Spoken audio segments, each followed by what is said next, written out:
네, 성도 여러분 안녕하십니까? 오늘 교과 성경의 성경 해석학 세 번째 시간 갖도록 하겠습니다. 이번 기 교과의 주제는 성경 해석학입니다. 이번 주 주제는 예수님과 사도들의 성경관. 예수님과 사도들은 성경을 어떻게 봤는가? 기억절은 마태복음 4장 4절입니다. 예수께서 대답하여 이르시되 기록되었으되 사람이 떡으로만 살 것이 아니요 하나님의 입으로부터 나오는 모든 말씀으로 살 것이라 하였느니라 하시니. 예수님이 40일간 금식하셨죠. 40일이라면 우리의 인생을 상징합니다. 예수님이 이 땅에서 드실 것이 없었습니다. 그래서 그분은 하나님의 말씀으로 사셨죠.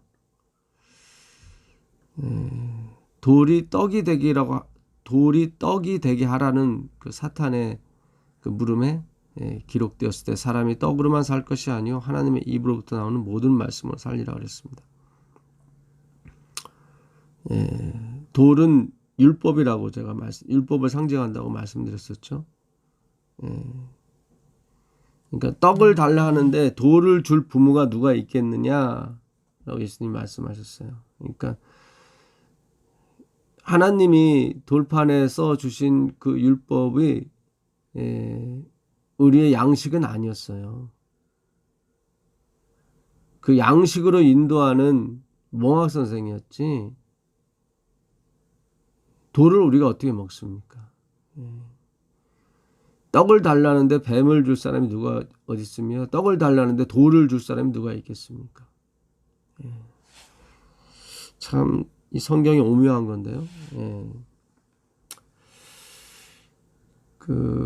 이번 주 교과 저자분도 결국은 이제 율법으로 계속 몰고 가십니다. 내가 율법이나 선지자로 폐하러 온 줄 생각하지 말라. 폐하러 온 것이 아니요 완전케 하러 왔노라. 우리가 다 지난번에 공부했던 말씀들인데 이번 주 교과에 그것이 다 나와요. 사실은 너희가 성경에서 영생을 얻는 줄 생각하고 성경을 상고하거니와 이 성경이 곧 내게 대하여 증거하는 것이로다. 하나님은 이 마지막 때의 백성 중에 오직 성경만이 유일한 시금석이 되는 백성들을 가지고 계실 거라고 말씀하고 계십니다. 화이트본을 통해서. 하나님은 이 세상에서 오직 성경만을 모든 교리의 기준과 온갖 개혁의 기초로 삼아 지지하는 백성을 두실 것이다. 여기에 하나님의 예정도 포함되는 것입니다. 가장 중요한 거죠. 바실레아 주권. 그 나라를, 그 하나님의 주권, 너희는 가서 모든 족속으로 제자를 삼아 아버지와 아들과 성령의 이름으로 침례를 주고 내가 너에게 분부한 모든 것을 가르쳐 지키게 하라. 예수님이 내가 분부한 모든 것이 뭐예요? 그게 율법입니까? 하늘과 땅의 모든 권세를 내게 주셨으니 그게 바로 예수님이 이 땅에서 와서 가르쳐 주신 거예요. 내가 길이요 진리요 생명이다.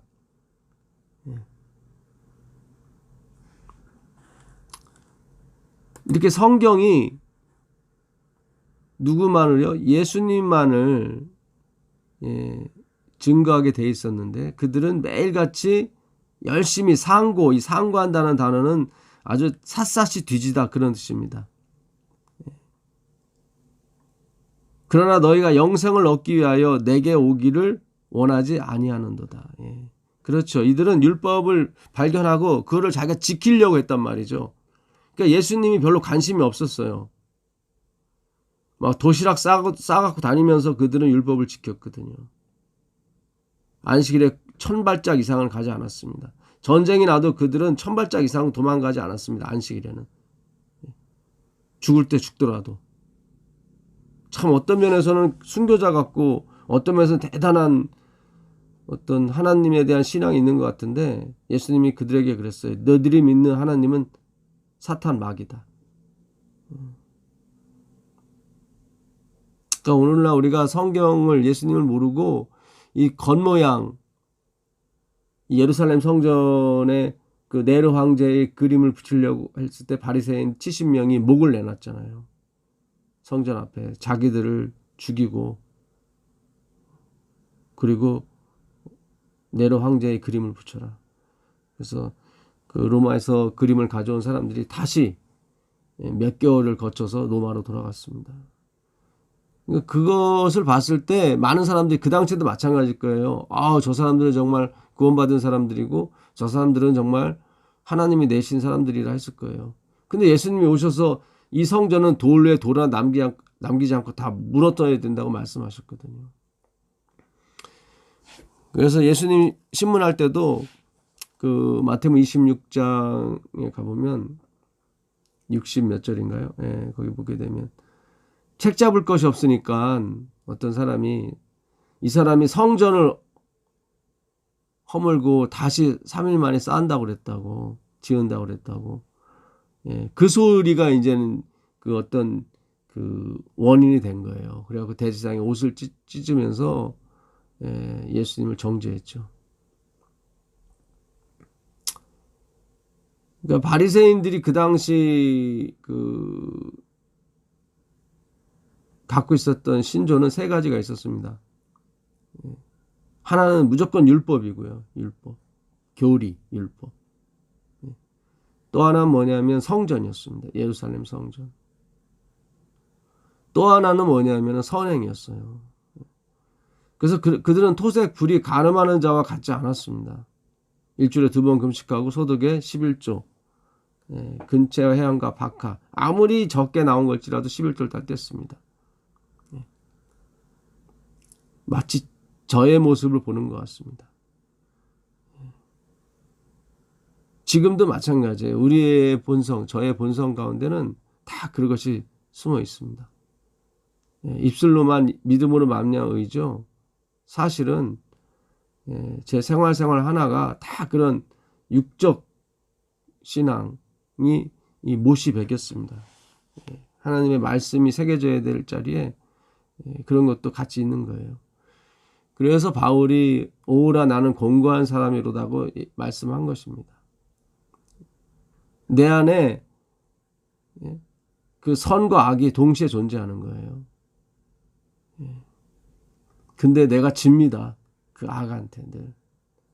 마음이 뺏긴다 이 말이죠. 이 성경은 다 예수님을 가리키는 겁니다. 누가복음 24장 25절 이르시되 미련하고 선지자들이 말한 모든 것을 마음에 더디 믿는 자들이요. 엠마오로 곧 가는 두 제자들 틈바구니에 끼신 예수 그리스도 부활하신 그리스도를 제자들이 알아보지 못했죠. 그리스도가 이런 고난을 받고 자기의 영광에 들어가야 할 것이 아니냐 하시고 이에 모세와 모든 선지자의 글로 시작하여 모든 성경에 쓴 바 여기 나오죠. 모든 성경에 쓴 바 자기에 관한 것을 자세히 설명하시니라. 그러니까 이번 주 교과 저자분도 이 말씀을 조금씩 껴 넣었어요, 사실은. 근데 포커스가 율법이고 예수님이 아니에요. 결국 율법을 지켜야 된다. 예수님이 그러시잖아요. 마태복음 22장 29절에 예수께서 대답하여 이르시되 너희가 성경도 하나님의 능력도 알지 못하였도다. 못하는 거로 오해하였도다. 이건 좀 이따 제가 설명해 드리고요. 예수님이 그 어느 계명이 더 크니까라는 그 바리새인의 질문을 받습니다. 35절에 그 중에 한 율법사가 예수를 시험하여 마태복음 22장입니다. 묻되 선생님 율법 중에서 어느 계명이 크니까 예수께서 이르시되 네 마음을 다하고 목숨을 다하고 뜻을 다하여 주 너희 하나님을 사랑하라 하셨나니 이것이 크고 첫째 되는 계명이요. 여기 바로 처음부터 네 번째까지 계명이죠. 그러니까 나 외에 다른 신을 잊게 말지니라. 우상을 만들지 말고 절하지 말라. 하나님의 성호를 망령 때 일컫지 말라. 안식일을 기억하여 거룩히 지키라. 네. 정확히 번역은 거룩하기 위하여 안식일을 기억하라. 네, 그런 뜻입니다. 이게 첫 번째 되는 계명이고요. 이것이 크고 첫째 되는 계명이요. 둘째도 그와 같으니 내 이웃을 내 자신과 같이 사랑하라 하셨느니라. 그러니까 10가지 계명을 이렇게 두 개로 나눴어요. 사랑이라는 걸로. 하나님의 사랑, 이웃에 대한 사랑. 그러니까 이 사랑하는 사람이 어떻게 하나님을 사랑하는 사람이 어떻게 하나님께서 하신 말씀을 다 무시할 수 있겠습니까? 절대로 그럴 수 없어요. 근데 그 사랑이 어떻게 격발이 돼요? 거저 주시는 은혜로 격발이 되는 거예요. 그러니까 율법의 지킴은 그 다음 문제예요. 첫 번째가 아니에요. 근데 어떻게든지 이 재림교단의 그 교리가 맞다고, 우리가 하는 게 맞다고, 이게 다 수구주의죠, 어떤 면에서. 그거를 주장하기 위해서 이번 주 저자분도 무척이나 애를 쓰시는 것 같습니다. 우리는 성경을 믿는 거지 어느 교파가 주장하는 걸 믿는 게 아니에요. 그러니까 이번 주 교과에 예수님도 있어요. 다 이런 글자도 있는데 그거에 대한 연구는 안 해요. 결국 율법이에요. 내가 율법이나 선지자를 폐하러 온 줄로 생각하지 말라. 폐하러 온 것이 아니요 완전케 하러 왔나 그러셨죠. 그래서 그 말씀을 우리가 전에 다 연구했었죠. 완전케 하다. 플레로 꽉 채우다. 채우러 오신 거예요. 웅덩이가 있어요. 거기 자꾸 사람이 빠져요. 죽어요. 그래서 그 웅덩이를 메꾸러 온 거예요. 죽지 않게. 율법과 선지자는 우리를 죽이러 왔다고요.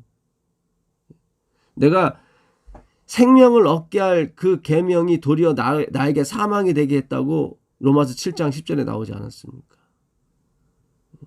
빈 그물이에요. 뭔가 이 율법과 선지자로 이 영혼들을 얻을 거라 생각했는데 아니야, 다 비었어요. 영혼을 하나도 못 얻은 거예요. 내가 결을 잉태하고 지푸라기를 낳았다고 이사야가 33장 11절에 그렇게 말씀하지 않습니까? 내가 이 해산에 수고를 했지만 바람을 낳는 것 같았고 세상 거민을 하나도 낳지 못했다고 이사야가 또 증언하지 않습니까? 이사야서 28장 16절인가요? 26장 18절인가요?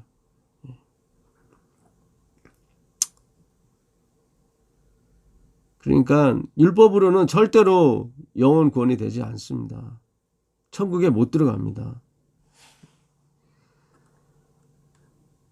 우리가 알거니와 무릇 율법이 말하는 바는 율법 아래에 있는 자들에게 말하는 것이니 이는 모든 입을 막고 온 세상으로 하나님의 심판 아래에 있게 하려 함이니라. 율법을 주신 목적은 온 세상으로 하나님의 심판 아래에 두기 위해서. 너희는 다 죄인이다.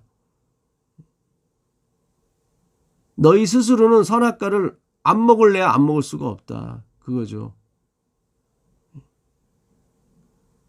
우리는 예수님이 안 계시면 당장 죽어도 할 말이 없는 사람들입니다. 거름더미와 같은 사람들이죠. 이렇게 하나님의 심판 아래 두기 위해서 율법을 주신 거예요. 그러므로 율법의 행위로 그의 앞에 의롭다 하심을 얻을 육체가 없나니 율법으로는 죄를 깨달음이니라. 그래서 율법이 1.1획도 변하면 안 돼요. 왜 일요일명이 나쁘냐면은 자기들은 9개는 지키고 하나를 못 지키니까 안식일. 그걸 바꿔갖고 일요일로 지키게 해가지고 율법을 다 지킨다는 거죠, 그들이. 그러니까 일요일명은 율법주의의 총화예요, 사실은. 우리가 다 이 하나님의 율법을 지킬 수 없다는 것을 증명하기 위해서 율법을 주셨으니까 변하면 안 돼요, 율법은. 변했다고 하는 것은 벌써 내가 지킬 수 있다는 걸 가정한 상태에서 들어가는 것입니다. 그의 앞에 율법으로는 구원을 얻을 만한 육체가 없습니다. 율법으로는 죄를 깨닫는 거예요. 그러나 이제는 율법 외에, 그렇죠? 하나님의 한 의가 나타났으니 율법과 선지자들에게 증거를 받은 것이다. 그렇죠. 율법과 선지자는 누구를 증거해요? 예수 그리스도를 증거하는 거예요. 곧 예수 그리스도를 믿음으로 말미암아 모든 믿는 자에게 미치는 하나님의 의인이 차별이 없느니라. 율법과 선지자는 요한의 때까지입니다. 모든 율법과 선지자는 누구를? 예수를 증거하는 것입니다. 예, 그분만이 실제라고. 그분만이 사랑이라는 걸 우리한테 줄 수가 있어요. 이거 굉장히 중요합니다. 예. 그 사랑이 격발이 돼야 우리가 안식일을 지키든 하나님의 이름을 망령되이 일컫지 않든 부모를 사랑하고 이게 되는 거예요, 다. 예. 누가복음 16장 16절에 율법과 선지자는 요한의 때까지요. 요한의 때까지 했을 때 이 때까지 이 메코스라는 말이 메코스에서 온 말인데요. 메코스. 예, 이 메코스인데 이거는 뭐뭐한 한계가 있다는 거죠. 뭐뭐한 뭐뭐 때까지요. 예. 근데 이게 메코스에서 온 말인데 그 메코스는 무슨 뜻이냐면요. 길이 아시죠? 그러니까 율법과 선지자는 길이가 한도 끝도 없이 있는 게 아니었어요. 그 길이가 있어요. 그때까지예요. 율법과 선지자는 그때까지예요. 그 이후에는 하나님의 복음, 유앙겔리온, 바로 예수 그리스도죠. 예. 율법과 선지자가 금 한돈을 얘기한다면 예수 그리스도 안에는 모든 게 금이에요. 책상도 금, 의자도 금, 모든 게 금이에요.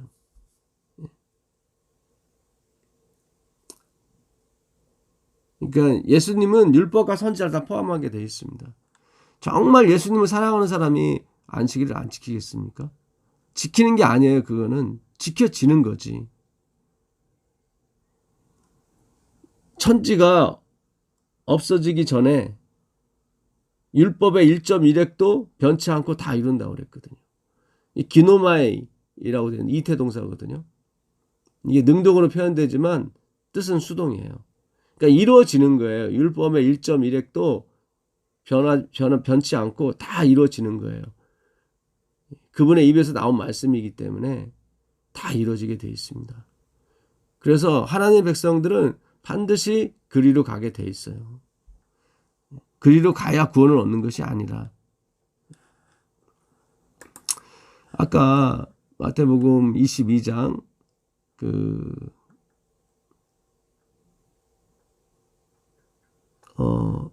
29절에 너희가 성경도 하나님도 오해했다고 나오죠. 이번 주 저자분도 이 얘기를 하세요. 그래서 일요일교회 많으신 분들이 율법이 폐하지 않았는데 어떻게 폐했다고 잘못 알고 그렇게 생활하는지 모르겠다. 그렇게 말씀하시면서 율법을 강조하기 위해서 이 말씀을 하셔요. 근데 이 말씀은 율법을 강조하기 위해서 말씀이 아니에요. 저자분께서 얘기하신 것처럼 율법이 폐하지도 않았지만 또 예수님이 율법을 얘기하기 위해서 온 게 아니라 이 말이에요. 22장 29절에 예수께서 대답하여 이르시되 너희가 성경도 하나님의 능력도 알지 못하는 고로 오해하였도다. 부활 때에는 장가도 아니 가고 시집도 아니 가고 하늘에 있는 천사들과 같으니라. 죽은 자의 부활을 논할진대 하나님이 너희에게 말씀하신 바 나는 아브라함의 하나님이요 이삭의 하나님이요 야곱의 하나님이로다 하신 것을 읽어보지 못하였느냐? 하나님은 죽은 자의 하나님이 아니요 살아있는 자의 하나님이시니라. 율법은 죽이는 거라고 아까 그랬죠. 율법은 죽이는 거예요. 그러니까 하나님은 율법의 하나님이 아니라 이 말이에요. 하나님은 죽은 자의 하나님이 아니요 살아있는 자 그리스도의 하나님인 거예요. 잘 생각하세요. 이게 무슨 얘기냐면 어떤 사람이 자식이 없이 죽었어요. 예. 근데 그에게는 형제 7명 있었어요. 그래갖고 이제는 이 부활이 없다는 사두개인들이 이제 그 형사치수법에 의해서 그 형수가 둘째하고 또 결혼했는데 자식이 없고 또 둘째가 죽었어요. 다시 셋째하고도 또 그렇게 해서 자식이 없이 또 미망인이 됐어요. 그럼 나중에 하늘에 가면 누구의 짝이 되겠습니까? 그러니까 결국 부활은 없는 겁니다. 왜냐하면 율법을 지킬 수가 없으니까. 하늘에 가게 되면 일부일처인데 이게 뭐예요 이게. 다부일처가 되니까. 그래서 사두개인들은 부활이 없다고 하는 거예요.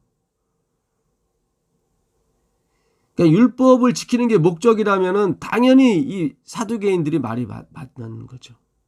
예. 제가 한번 다시 읽어드릴게요.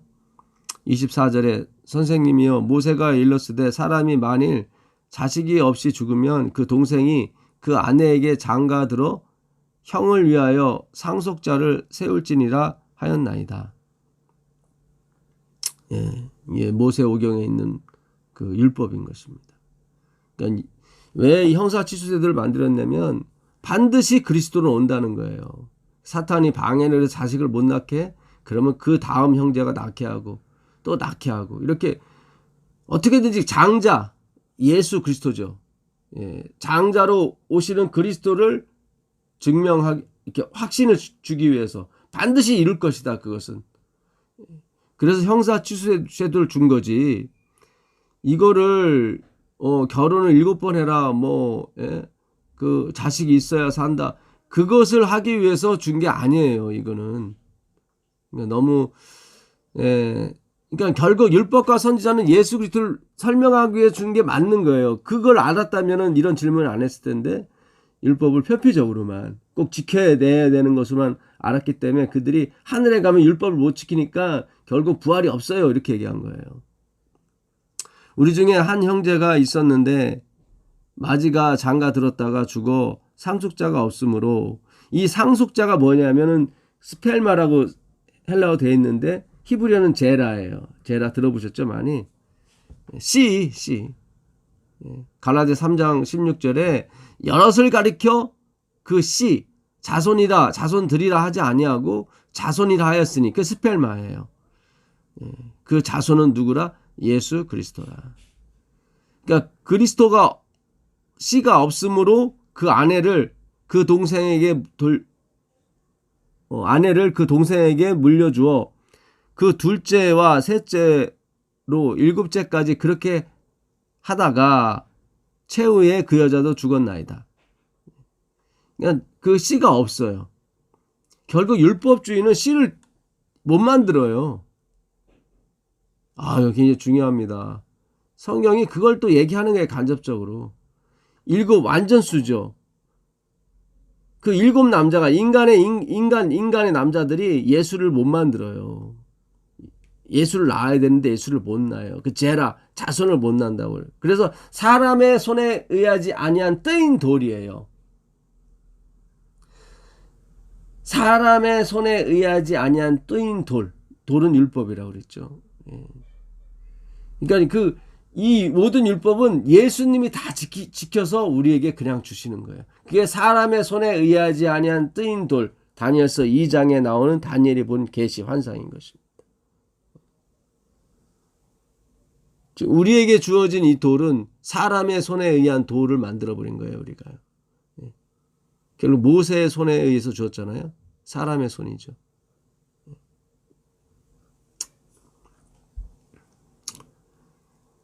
그래서 누가 떡을 달라는데 돌을 줄 사람이 누가 있겠느냐 그렇게 말한 거예요. 하나님은 율법을 주는 게 목적이 아니에요. 예수를 주는 게 그분의 목적이에요. 우리도 구원시키고 또 영원히 우리가 그분을 인해서 살아가야 될 존재임을 다시 한번 가르쳐 주는 거예요. 그러니까 하나님을 인해서 하나님을 먹고 살아가는 거예요. 에너지와 모든 것은 그분밖에 없어요. 유일신 하나님. 그걸 연구하는 거지 율법을 지키러 온 게 아니에요. 율법을 지키지 말아라 그게 아니에요. 사랑이 있는데 어떻게 합방을 안 해요. 말도 안 되는 소리지. 안식일은 합방과 같은 거예요. 참 중요합니다. 뭘 지켜내서 구원 얻는 게 아닌 것입니다. 지켜지는 거예요. 하나님의 예정이에요. 하나님이 이걸 이끌어 가시는 거예요. 뭘로? 사랑으로.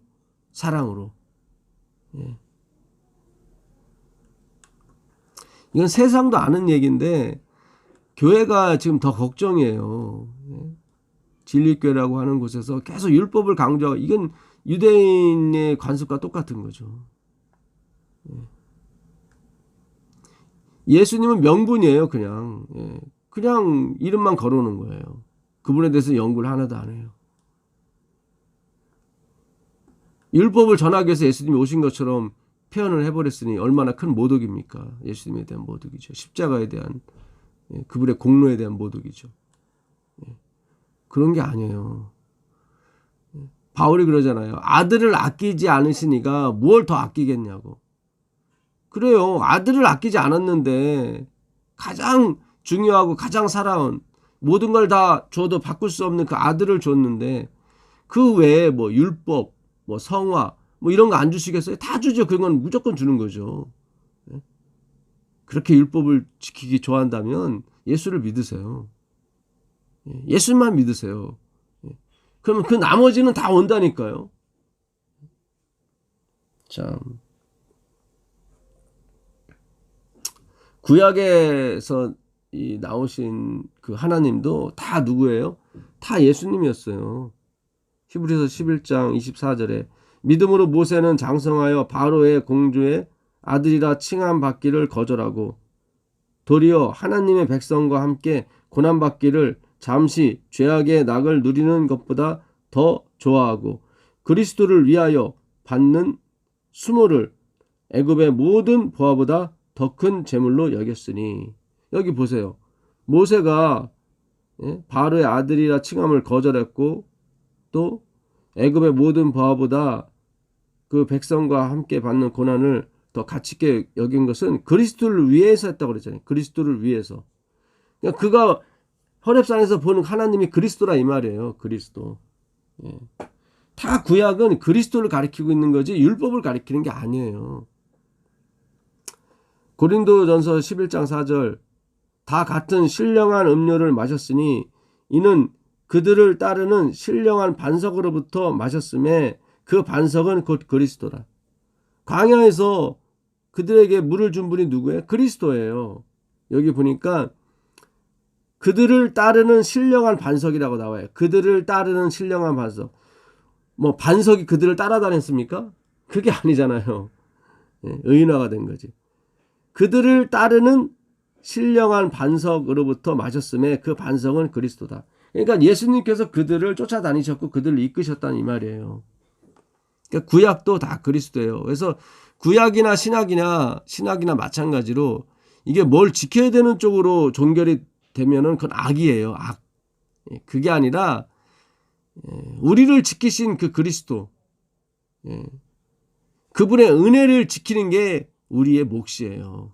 그걸 뭐라 그래요? 찬양한다고 하는 거예요. 어딜 가나 그분의 은혜를 느끼고 먼저 느끼셔야 돼. 경험하셔야 돼. 그리고 찬양이 나와야 되는 거예요. 그거는 역시 하나님의 예정, 하나님의 섭리가 개입이 돼야 그게 가능해요. 자꾸 우리는 인본주의, 율법주의 사고방식 갖고 있기 때문에 내가 찬양을 하면 주님께서 또 은혜를 베푸시겠지. 이런 식으로 다 나한테 원인을 먼저 시작을 한다고요. 원인을 두고 시작을 한다고. 그래서 구색은 다 맞춰진 것 같은데 이게 뭐 은혜가 없는 거예요. 은혜도 있고 예수도 있고 뭐 율법 지킴도 다 있는데 이게 먼저 이게 예수님이 돼야 되는데 그걸 예정이라고 그러는 거예요. 그러지 않고 우리의 열심, 우리의 예정이 우리가 정한 게 아니에요. 하나님이 정한 거지. 잘 생각하세요. 예정이 뭐예요? 하나님이 정했다는 거예요. 우리가 정한 게 아니라. 우리는 앞에 1분 1초도 몰라요. 근데 하나님은 영원까지 아신다고요. 그분이 정한 거예요. 그러니까 우리가 이 세상에서 발견하고 뭐 어떤 법칙을 발견하고 이거 다 웃기는 소리예요. 새로운 걸 발견하는 게 아니에요. 옛날에 있었던 거예요. 다 하나님이 만들어 놓으신 건데, 따지고 보면 다 복사하는 거예요. 하나님 만들어 놓으신 거를 다 베끼는 거에 불과한 거지, 우리가 창조하거나 발명하는 건 없습니다.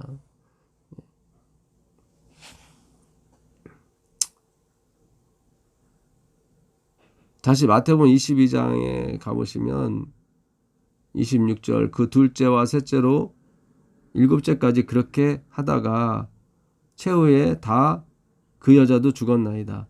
그런즉 그들이 다 그를 취하였으니 부활 때에 일곱 중에 누구의 아내가 되리이까? 이게 다 이 뭐 일곱 명의 아내가 돼버렸으니까. 근데 예수님께서 뭐라고 그래요? 예수께서 대답하여 이르시되 너희가 성경도 하나님의 능력도 알지 못하는 거로 오해하였도다. 율법 폐하지 않았어. 그거를 가르쳐 주는 게 아니에요, 이 구절은. 근데 이번 주 교과 저자분이 이걸 요 29절만 따다가 일요일 교인들한테 마치 너희가 하나님의 성경도 능력도 알지 못하고 오해했다. 그게 아니에요.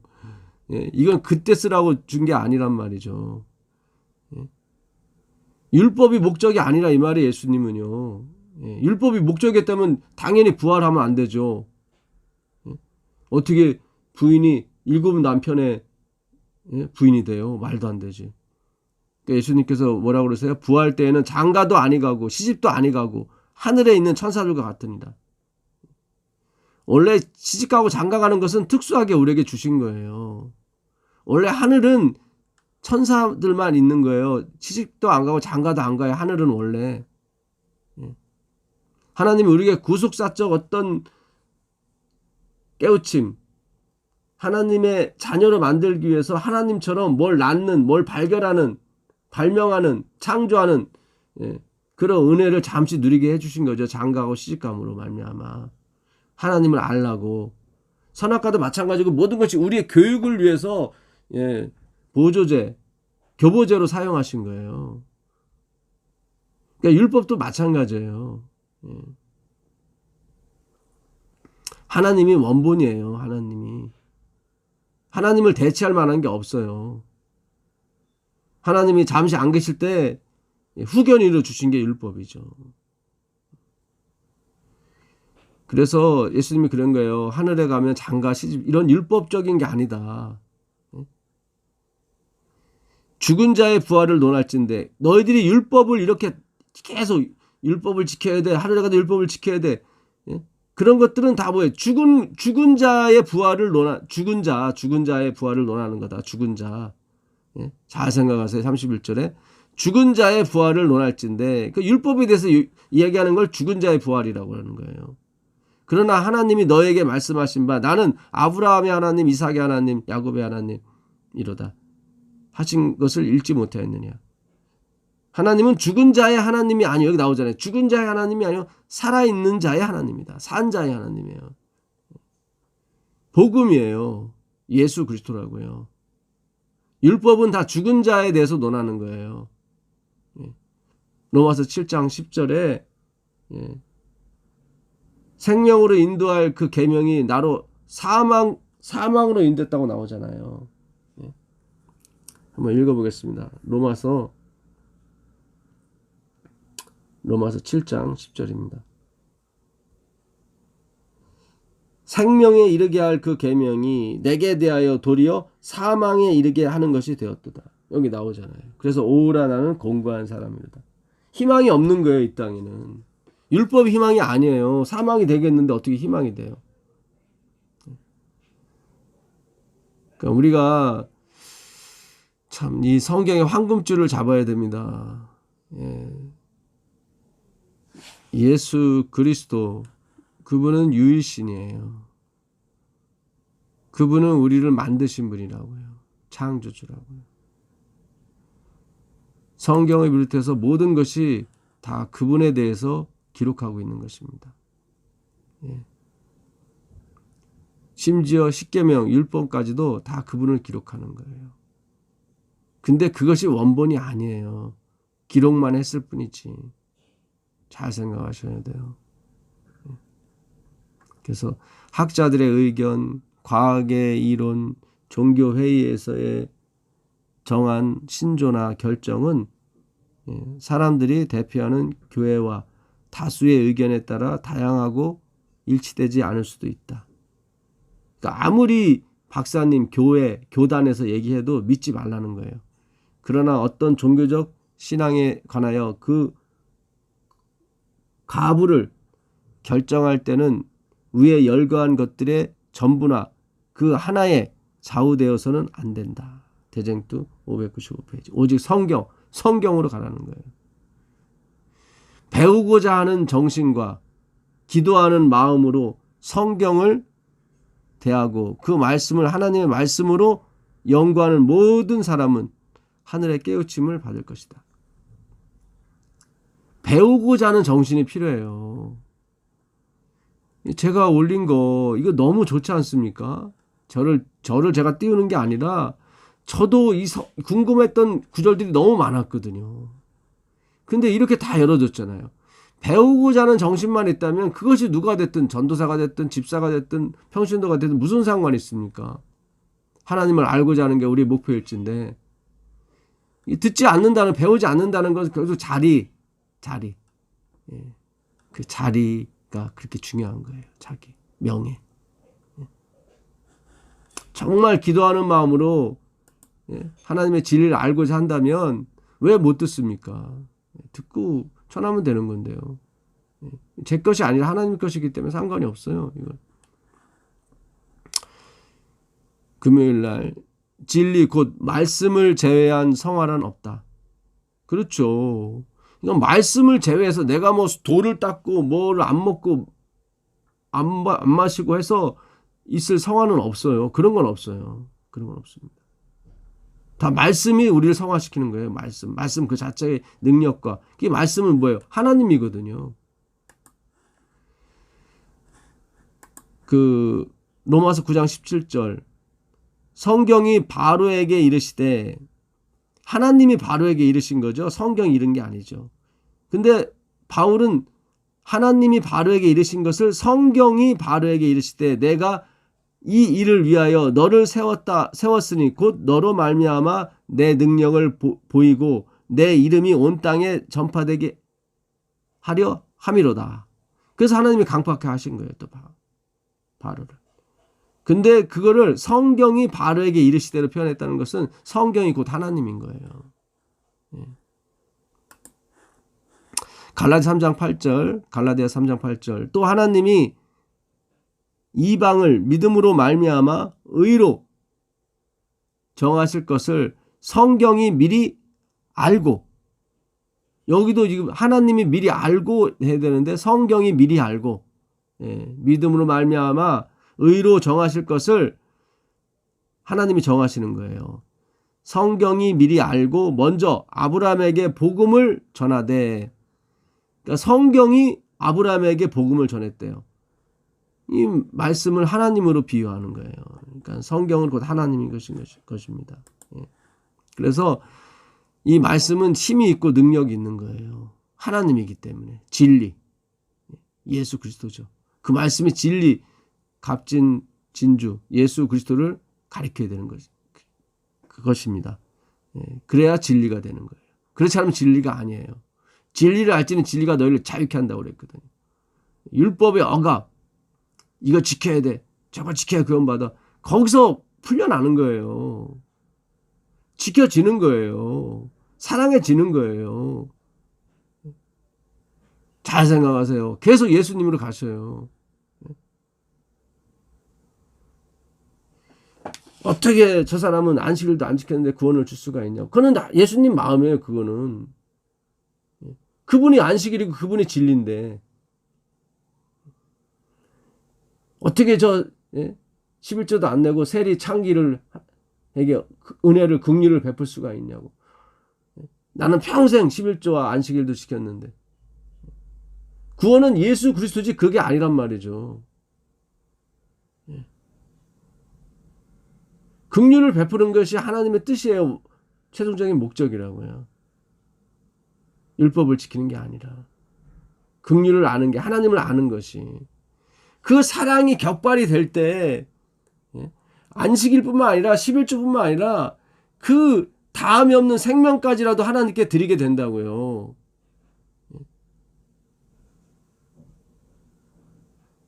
하나님은 그걸 원하시는 거예요. 그 사랑을. 하나님으로부터 오는 사랑이죠. 그것이 격발이 되는 거예요. 그걸 성령 충만이라고 하는 것입니다. 진리 곧 말씀을 제외한 성화란 없다. 이는 모든 사람이 알아야 하는 얼마나 중요한 사실인가. 엘렌 G. 화이트이 쓴 글인데요. 크리스찬 에듀케이션 432페이지.